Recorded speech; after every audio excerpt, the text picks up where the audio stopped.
been trading, like I said, for a long time. Sold at 80. That was not the high of the options chain, just so you know. I think the high was like we're 90. It didn't quite get to 100, but it was just unbelievable where this went. Profit was 46,200, and it was a 471% return on investment. What if you did one? Oh shoot, I didn't put the beginner in here. I put sorry about that. If you did one, it cost you 1,400. Sorry about that. I thought I put the beginner in here. If you did one, it cost you 1,400 and you could have made $6,600. So again, this was a good trade no matter how you sliced it. So we did it here. So I took it, bought it. So I bought the put and then I sold it to exit it. So what am I doing when I'm doing options? I'm trading the gap and I'm trading momentum.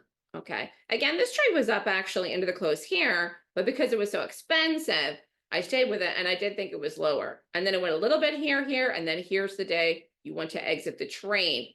So again, this did another gap here, closed here, gap down, open, dropped, went all the way down to 250. So this was almost 100 points through the strike. Okay. These are the types of trades that can take a small account and make it a big account very, very quickly. Or again, if you have a big account, it can really help to grow your account. We don't get these trades every day, but we do get them. And so again, this is a great chart because it's a really, really good example of what institutional selling is selling, okay?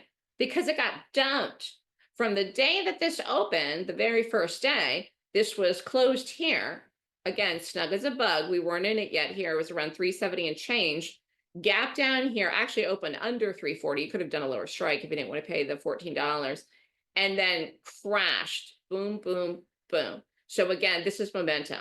So again, I trade gaps because I'm trying to find momentum because that's how you can make money in the market. It's very, very difficult to make hundreds of thousands of dollars a year if you're trying to scalp for 5 cents, 10 cents, 25 cents.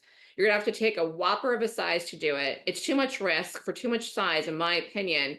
So every stock we trade, we're trading stocks again that you know of, that you've heard of. I'm sure everyone has heard of UNH. So any questions here so far? How are we doing? Okay, so why do I like to short? As I was starting to say, UNH is a great example. It's panic, okay? So panic comes in and it's like that. Again, it's like a car crash. It happens sometimes like that. It's an emergency. What happened? Again, it's panic. It's selling.